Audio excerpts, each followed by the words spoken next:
Understood. तो एक बार फिर से आपका स्वागत है हमारे यूट्यूब चैनल में। आपके सामने क्वेश्चन है क्वाड्रेटिक इक्वेशन से 2x² - 6x + 3 = 0। 2021 यूपी बोर्ड की परीक्षा में ये क्वेश्चन पूछा जा चुका है। इस टाइप का क्वेश्चन आपके परीक्षा में आपको देखने को मिलता ही है, तो आपकी तैयारी अच्छी होनी चाहिए। और पर डे एक ना एक मॉडल पेपर कोई भी सब्जेक्ट का उठा के आपको सॉल्व करने की प्रैक्टिस अभी से शुरू कर देनी चाहिए, ताकि आपको एग्ज़ाम देते समय कोई समस्या ना आए, आपको एक हैबिट पड़ जाए 3 घंटे बैठने की, 3 घंटे लिखने की। ये मॉडल पेपर है? चलो इसी से भी कराएंगे। पहले ये क्वेश्चन देख लेते हैं। पूछा था कि दिए गए द्विघात समीकरण के मूलों की प्रकृति ज्ञात कीजिए, और यदि मूलों का अस्तित्व है तो उनके मूल भी ज्ञात करने हैं। अच्छा, एक बात बताओ, क्वाड्रेटिक इक्वेशन का जो स्टैंडर्ड फॉर्म होता है वो क्या होता है?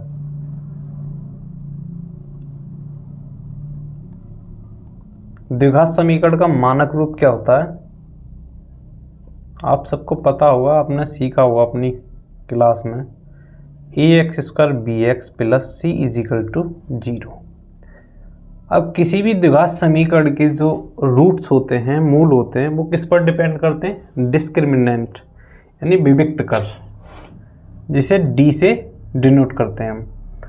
तो d की 3 ही वैल्यू पॉसिबल है, या तो d का मान 0 हो सकता है, या डिस्क्रिमिनेंट का मान 0 से बड़ा होगा, या d जो है वो 0 से छोटा होगा। अगर आप विविक्त कर निकाल रहे हैं और d का मान 0 आ गया, यानी विविक्त कर 0 आ गया, तो उस द्विघात समीकरण के जो मूल हैं वो कैसे होंगे? वास्तविक व समान। इस कंडीशन में अगर d का मान 0 से बड़ा आ गया, यानी पॉजिटिव आ गया, 1 2 कोई भी नेचुरल नंबर 1 2 3 4 5 कुछ भी, तो जो रूट्स हैं वो वास्तविक तो होंगे ही, और उन दोनों की जो वैल्यू है वो क्या होंगी? भिन्न भिन्न, अलग अलग होंगे, भिन्न भिन्न। ठीक है। लास्ट कंडीशन ये होती है कि d का मान जो है 0 से छोटा जाए, यानी नेगेटिव। तब ये कैसे होंगे? मूलों का कोई भी अस्तित्व नहीं होगा, इसके आप मूल निकाल नहीं सकते। यानी इस तो अगर d का मान 0 से छोटा आता है, नेगेटिव आता है, तो मूल क्या होते हैं? काल्पनिक। यानी अगर आप विविक्त कर निकाल रहे हैं, ये कंडीशन आती है तब भी आपको उसके मूल निकालने हैं, ये कंडीशन आती है तब भी आपको मूल निकालने हैं। अगर पेपर में सॉल्व करते समय इस टाइप का क्वेश्चन हो कि दिए गए द्विघात समीकरण के मूलों का प्रकार बताइए, यदि मूलों का अस्तित्व है तो उनको भी ज्ञात कीजिए, तो कहीं आपको d का मान नेगेटिव मिल जाता है, ऋणात्मक, तो आप क्वेश्चन को वहीं क्लोज कर दो, सॉल्यूशन आपका हो चुका।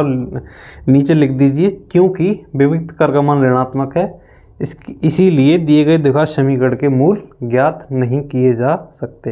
आपको पूरे नंबर मिलेंगे, कोई काट नहीं सकता। तो चेक करते हैं। चलो सबसे पहले तो इसका कंपैरिजन करेंगे, ax² + bx + c = 0 से। तो यहाँ देख रहे हो a बराबर क्या आ जाएगा? 2, यानी x² का गुणांक क्या है? 2, तो a बराबर 2। x का गुणांक क्या है? -6, तो b = क्या हो जाएगा? -6। और आपका जो कांस्टेंट टर्म है वो कितना है? 3, तो c की वैल्यू क्या आ जाएगी? 3। डिस्क्रिमिनेंट निकालने का तरीका क्या होता है? d बराबर b² यानी x के गुणांक का वर्ग, b² - 4ac, तो d की वैल्यू हो जाएगी 6 का स्क्वायर करोगे आप तो 36 आएगा। 4a की वैल्यू आपके पास 2 है और c की वैल्यू क्या है? 3, तो d बराबर जाएगा 36 - 4 2 = 8 8 3 = 24। d बराबर आ गया आपका भाई 12।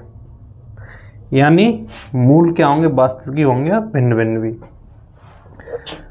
तो द्विघाती सूत्र होता है जिसे श्रीधराचार्य का फॉर्मूला भी कहते हैं, x बराबर -b ± रूट में b² - 4ac अपॉन 2a।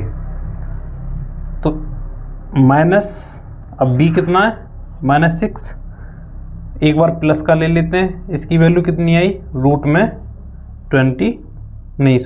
12, तो इसकी जगह आप क्या लिख दोगे 12 अपॉन 2a।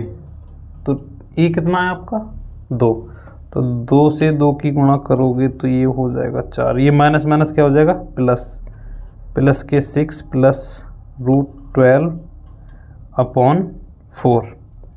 ठीक है,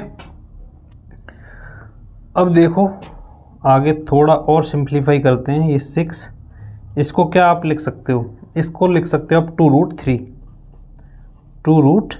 क्योंकि आप 4 × 3 में अगर अच्छा चलो किसी को अगर ये तोड़ना नहीं आता तो करते क्या है, जैसे रूट में 12 है तो इसको क्या लिख सकते हो आप 4 × 3। अब 4 का स्क्वायर रूट क्या होता है 2, तो बाहर आ जाएगा, तो क्या हो जाएगा 2√3। तो मैंने इसीलिए लिख दिया 2√3 अपॉन 4।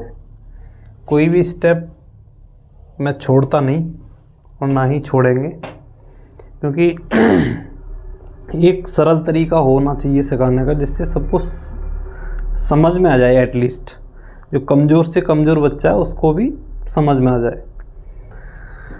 अब यहाँ से आप 2 कॉमन ले लो, तो 2 कॉमन ले लोगे, अंदर बचेगा 3 + √3। ठीक है, अपॉन में क्या है 4, तो 4 2 2 जा 4, तो x बराबर आ जाएगा 3 + √3 अपॉन 2। ठीक है, एक बार इसे माइनस कर ले लेंगे तो x बराबर हो जाएगा 3 - √3 अपॉन 2। यही हमारे मूल होंगे, यानी x की 2 वैल्यू आ गई 3 + √3 अपॉन 2, 3 - √3 अपॉन 2। ये आपका सॉल्यूशन है, इतना कर दीजिए और शायद 6 नंबर में क्वेश्चन आता है। Thanks for watching.